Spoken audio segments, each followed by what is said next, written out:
Olá, meu irmão e minha irmã. Hoje é dia 16 de maio de 2022. Vamos lembrar o que nós ouvimos ontem na missa, quando celebrávamos o quinto domingo do tempo pascal.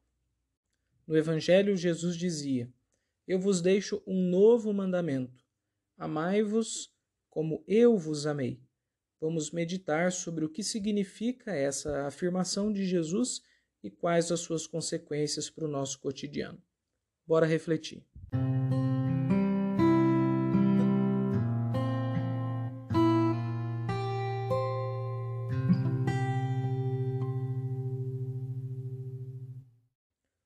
A minha reflexão se divide em duas grandes partes. Na primeira parte, vamos meditar sobre o que significa o amar ao próximo, como Jesus amou, como um mandamento novo. E num segundo momento, vamos meditar sobre dois modos bem concretos, duas expressões pelas quais esse amor de Jesus se manifesta no nosso amor humano. Primeiramente, então, vamos contextualizar o texto bíblico. O evangelho de ontem é o evangelho tirado da cena da última ceia, em que acontecem três novidades. O início da Eucaristia, Jesus pega o pão e o vinho, isto é meu corpo, isto é meu sangue. O início do novo sacerdócio, o sacerdócio cristão. E também a instauração do mandamento novo, o mandamento do amor. O que há de novidade? Porque se nós olharmos no Antigo Testamento, e até se olharmos na pregação, vamos chamar assim, inicial de Jesus, antes da cruz, já havia toda uma mensagem sobre o amor. Inclusive, quando perguntado sobre quais os grandes mandamentos, ou quais são os mandamentos, Jesus diz que são dois: amar a Deus sobre todas as coisas e amar ao próximo como a nós mesmos. O que há de novo, então, nesse mandamento que Jesus institui? Bem, o que há de novo é o critério a partir do qual o amor se constitui. E o critério é o amor de Jesus. Amai-vos como eu vos amei. Se nós fizéssemos assim um panorama breve a respeito dos comportamentos humanos, das relações humanas, da ética, inclusive do amor, eu faria um esquema mínimo aqui de 4 grandes momentos do amor humano, vamos chamar assim, ou das relações. O primeiro seria a barbárie, o segundo seria a lei do talião, olho por olho, dente por dente. O terceiro, a regra de ouro, fazer o bem para o outro que queremos que façam para nós, não fazer o mal para o outro que não queremos que façam para nós. E por fim, o mandamento novo, amar como Jesus amou. No estado da barbárie, no começo dessa linha didática, nós pensamos naquelas situações em que as pessoas eram desproporcionais no mal. Então, por exemplo, alguém roubava o gado do seu vizinho, roubava uma cabeça de gado. O vizinho, bravo, se sentindo prejudicado, matava os filhos do ladrão. Então era a troca de uma cabeça de gado por 2, 3 ou 4 cabeças humanas. Observemos aqui uma desproporção no mal. A justiça é feita com as próprias mãos e o critério dessa justiça é o nível do meu sentimento de prejuízo, da minha raiva. Quando os seres humanos evoluem um pouco mais do ponto de vista moral, acontece a chamada lei do talião, que à época foi um grande avanço, olho por olho, dente por dente. A proposta era corrigir essa desproporção da justiça com as próprias mãos, de modo que se me roubam um gado, eu vou roubar um gado do meu vizinho. Se tiram a vida de um dos meus filhos, eu vou tirar a vida de um dos filhos do meu vizinho. Era uma proporção no mal feito. Então aqui o critério não é mais o sentimento de raiva pessoal, mas o critério é o mal que o outro me fez. E esse mal que o outro me fez define a régua com a qual eu vou também fazer algum mal para ele, proporcionalmente. Quando o ser humano avança e evolui um pouco mais, e a Bíblia mostra um pouco dessa evolução do ponto de vista moral, acontece a chamada regra de ouro, que também é uma proporção, mas é uma proporção no bem.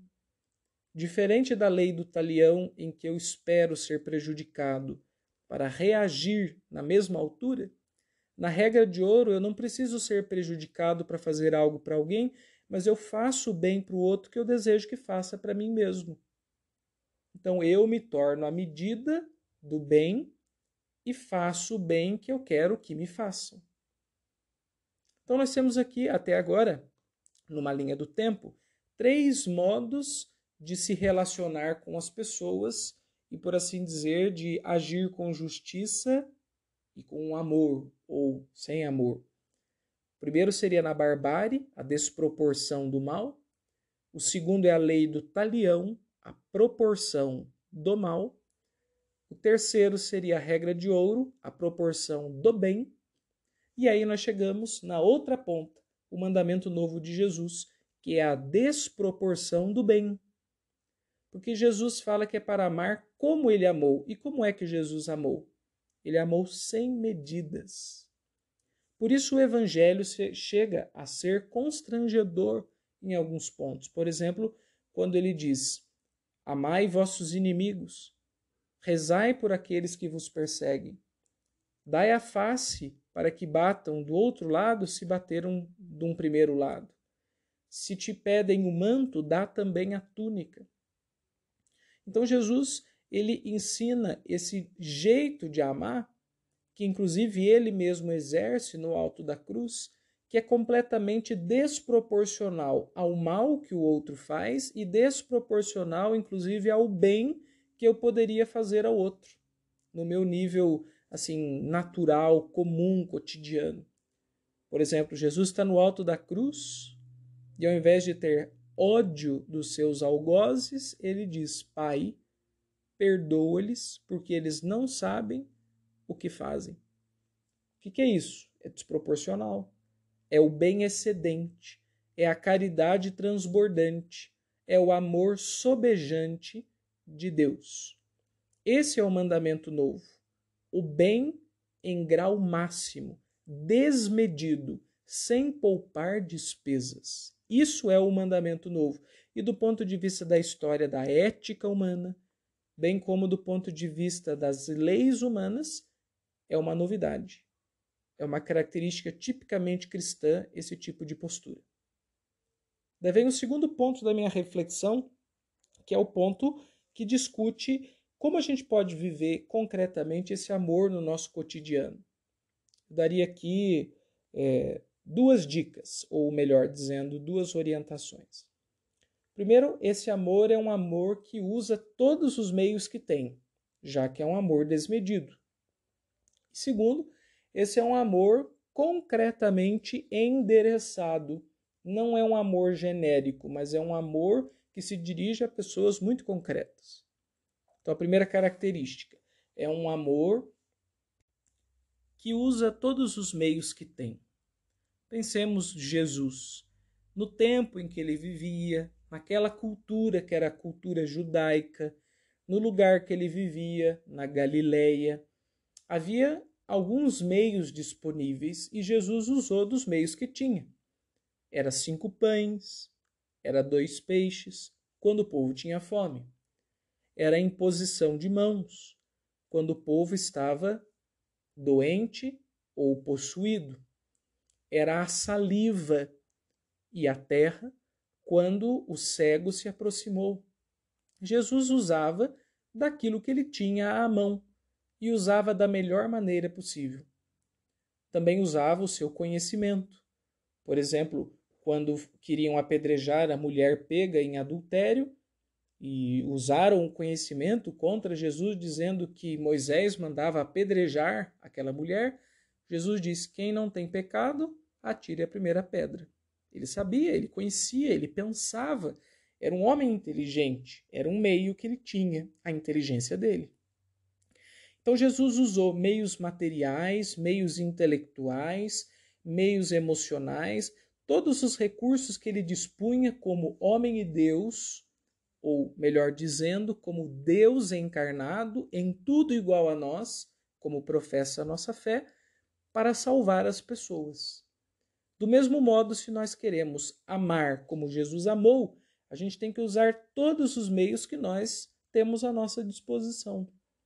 E eu elencaria especialmente 3 meios aqui que a gente pode usar. Primeiro, a nossa inteligência. Segundo, o nosso tempo. E terceiro, os nossos recursos materiais. A nossa inteligência, porque nós temos com a nossa criatividade, com a nossa intuição, com a nossa reflexão, a capacidade de dar uma direção para vários problemas das pessoas. Com a inteligência, nós podemos encontrar saídas para coisas que parecem não ter saídas. Com o nosso pensamento, nós podemos achar brechas onde parece que não tem mais passagem. A inteligência é um recurso profundamente humano que Deus nos deu como dádiva do seu amor, e nós devemos usar toda a nossa competência técnica, intuitiva, humana, experimental para ajudar os outros. Esse é um primeiro aspecto. Uma outra coisa que a gente pode usar são os nossos meios materiais. O que são os nossos meios materiais? É o nosso dinheiro, os nossos recursos, os nossos livros, tudo aquilo que nós temos e que é uma ferramenta e um instrumento para o bem viver, pode ser usado também para bem amar. E quando nós usamos todos esses meios materiais, sem poupar despesas, naturalmente que a gente pode colher frutos mais abundantes. E não nos esqueçamos, é claro, de um terceiro elemento, o tempo. O tempo vale ouro. Temos no nosso cotidiano não muito tempo, porque temos tanta coisa para fazer no trabalho, na escola, em casa, e dar o nosso tempo para alguém é precioso.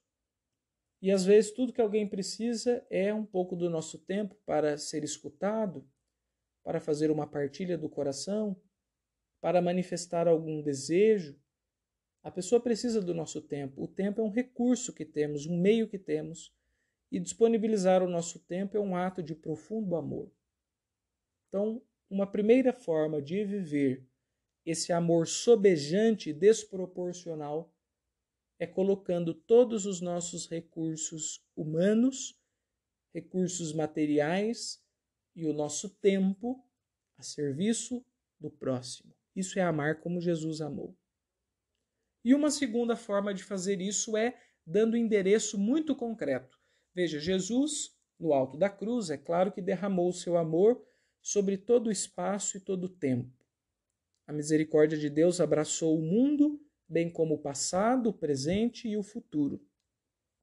Mas até a hora da cruz, Jesus estava amando aquele povo ali da Galileia. Se dedicou aos 12 apóstolos, aos 72 discípulos, aos judeus, aos saduceus, aos fariseus, aos mestres da lei, aos samaritanos, aos pecadores. Aquele era o contexto, o ambiente de Jesus, e aquelas pessoas que estavam ali são as pessoas que ele pôde amar mais de perto. Depois é natural que ele deixou um mandamento para que a gente continue esse amor. Mas esse amor tem que ter direção, esse amor tem que ter endereço, esse amor tem que ter RG. Quando a gente fala que ama quem? Essa é a pergunta. Quando a gente diz que tem um grande amor pela humanidade, mas quem que é a humanidade? Tem que ter um rosto por trás deste amor, senão o amor fica genérico. Então, para a gente amar como Jesus amou, é preciso dizer para nós mesmos quem são as pessoas que Jesus nos confiou para amarmos. Esposo, esposa, filhos, amigos, colegas de trabalho, gente que pega ônibus com a gente, nossos confrades de comunidade, pessoas que vivem na nossa paróquia, na nossa igreja. Esses são os nossos mais próximos e é a eles que nós devemos amar. Nós não podemos amar o povo de 1950 porque não é nosso tempo. Esse povo não está mais aí. Não podemos amar também o povo de 2100 porque nós estamos em 2022. Então nós amamos aqueles que estão conosco. Se o amor não for endereçado, ele não pode existir. O amor existe para a realidade. E toda vez que ele se descola da realidade, ele vira literatura, vira novela, vira poesia, mas ele não é amor. O amor real, o amor cristão é muito cru, muito raiz, muito terra, muito vida, muito cotidiano. E esse amor, para ser real, tem que ter endereço, tem que ter RG, tem que ser para alguém. Então que o nosso amor possa se manifestar com todos os meios para pessoas bem concretas.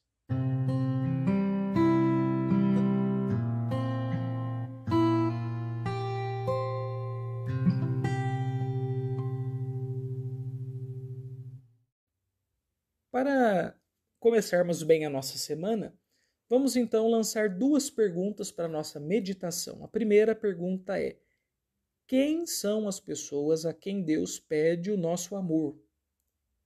A quem Deus confia os nossos cuidados? Quem precisa de nós? Quem é o nosso próximo? É a primeira pergunta. Dar um rosto para o amor. E a segunda pergunta: nós usamos todos os meios que dispomos para amar essas pessoas? Ou, em outros termos, como nós estamos amando aqueles que Deus nos confiou? Duas perguntas. Quem Deus nos confiou e como estamos amando essas pessoas? Que essa meditação nos ajude a sermos mais encarnados e concretos na nossa vida cristã, amando quem realmente precisa de nós do jeito que a gente realmente pode amar. Do contrário, vamos ser fictícios, mas não seremos cristãos de verdade. Uma boa semana para você e que Deus abençoe. Até semana que vem com mais um Ontem na Missa. Até logo, pessoal!